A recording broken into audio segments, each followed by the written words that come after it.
A plantação do milho segunda safra, ou como chamamos carinhosamente de safrinha, mal começou e já enfrenta percalços.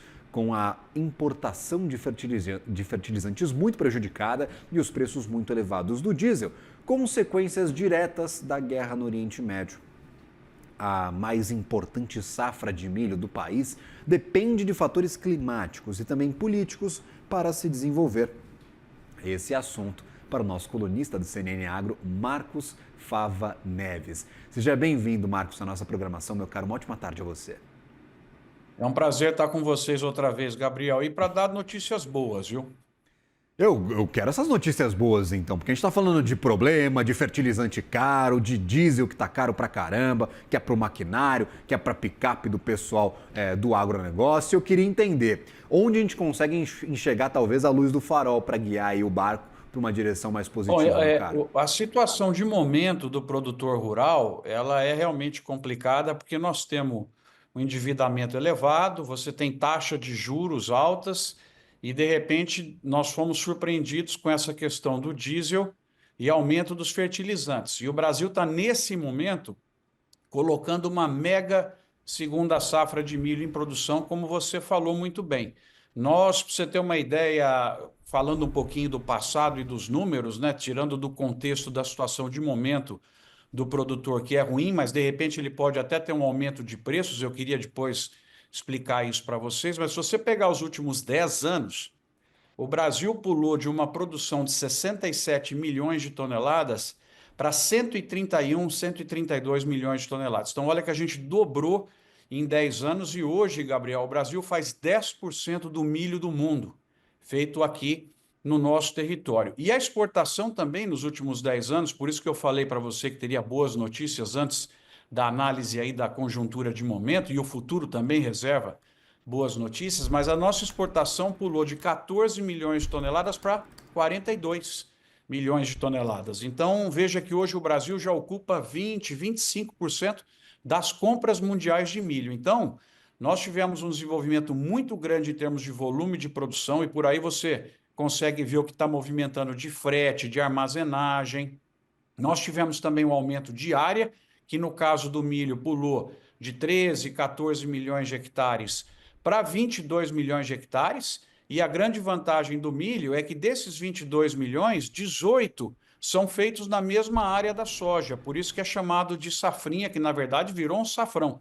Ou seja, logo que você colhe a soja, você entra com o plantio desse milho. Nós podemos, entre aspas, usar o mesmo estádio para 2 jogos. Quando a Europa e Estados Unidos estão fazendo boneco de neve, o Brasil está produzindo mais uma vez na mesma área, o que é muito bom aí em termos de sustentabilidade, de preservação. Então, assim, é realmente um passado brilhante, um momento complexo para o produtor rural, mas bom para o Brasil, quando você soma o volume de produção que está vindo aí, e uma perspectiva de futuro bastante boa com as possibilidades que o milho tem cada vez mais de estar sendo usado na ração animal. Você sabe que o Brasil está batendo recorde na exportação de carnes, o consumo humano também tem crescido muito e principalmente o uso para etanol. E aí é realmente algo incrível que o Brasil fez nos últimos 10 anos com a produção de milho para etanol. Você ter uma ideia, a gente pulou aí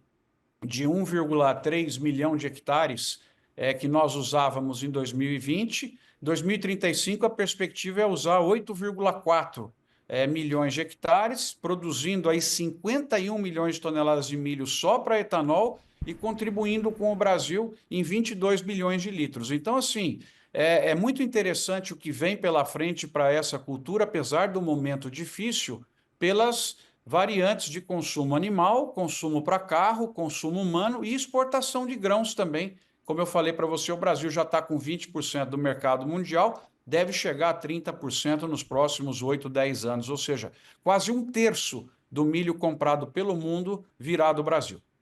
E aí a tendência mesmo é a gente talvez migrar um pouquinho mais para exportação, porque hoje a maior parte do milho produzido no Brasil, você me corrigir se eu estiver enganado, é produzido aqui dentro. É ração animal pro gado, é etanol, é consumo interno mesmo. A gente exporta pouco. A tendência é a gente exportar um pouco mais ou porque o volume vai crescer tanto que a gente vai chegar nesses 30% do mercado mundial, Marcos? Ô, Gabriel, nós vamos crescer o volume e poder explorar todos esses mercados, mas eu Perfeito. diria para você que, além do crescimento do milho para ser usado como ração e como alimento fora do Brasil, e aí vale o destaque também, hoje o nosso maior comprador é o Irã. Veja só como tudo está relacionado à questão, né, da política global com a produção, ou seja, a gente, além de trazer fertilizantes do Irã, nós temos no Irã e no Oriente Médio grandes consumidores do Brasil, por isso que essa situação aí não é boa, que ela perdure. Mas, além do alimento humano, do alimento animal, que depois vem para a gente no formato de suínos, de frango, acho que o principal crescimento vem na linha do etanol, porque o Brasil hoje está consumindo ao redor de 35 bilhões de litros, deve ir para 50 bilhões em 2035, mas não se esqueça que não é apenas na frota flex, nos carros. Nós temos uma maior adição, provavelmente, de etanol anidro na gasolina e começa em 2027 também o uso do milho para turbinas de aviões, motores de navios e também colheitadeiras e tratores que estão sendo lançados já a etanol.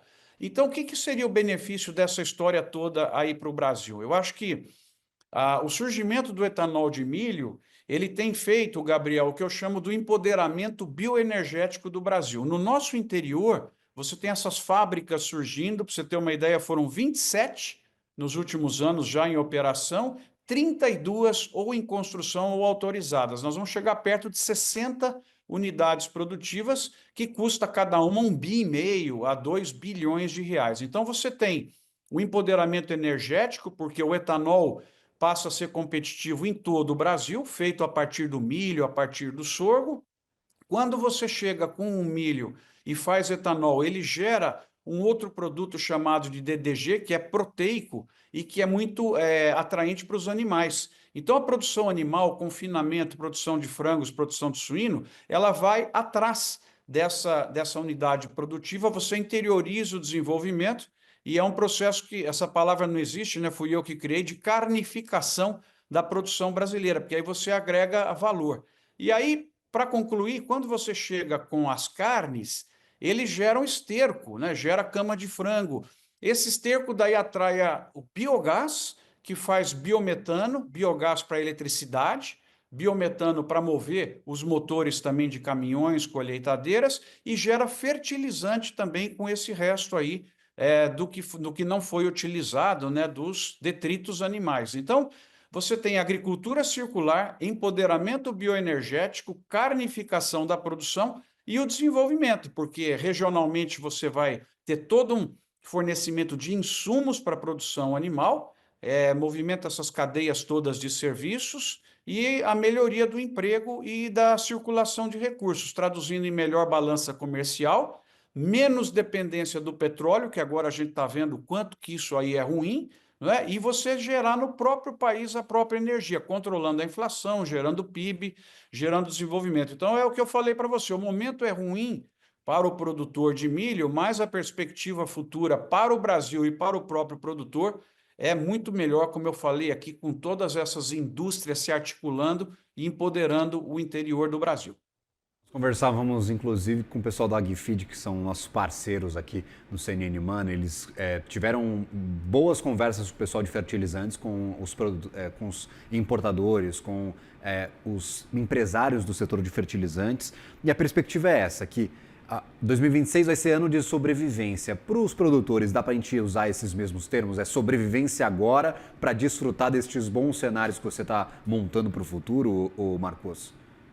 Nós tivemos 4, 5 anos bons aí para os produtores que Aham. foram se agravando, né? Nós fomos beneficiados aí com a situação lá da Ucrânia, porque era um grande concorrente do Brasil, clima nos nossos países também concorrentes, como Estados Unidos e Argentina, beneficiaram a produção, mas agora veio o momento de dor. E esse momento de dor talvez dure aí 2 ou 3 anos para uma perspectiva de futuro bastante promissora por esses pontos todos que eu falei. Então, a mensagem para o produtor é tentar aguentar agora. Eu sei o quanto está difícil, nós estamos sempre próximos deles aí em eventos, mas é torcer para que o Brasil logo consiga reduzir aí a taxa de juros, que esses preços, né, baixem, tanto do óleo, do diesel, quanto do fertilizante, ou seja, torcer para uma solução rápida do conflito lá, porque isso não interessa muito para o agro brasileiro, pela elevação de custos e riscos em mercados importantes aí para nós e muito crescentes. Então, eu diria que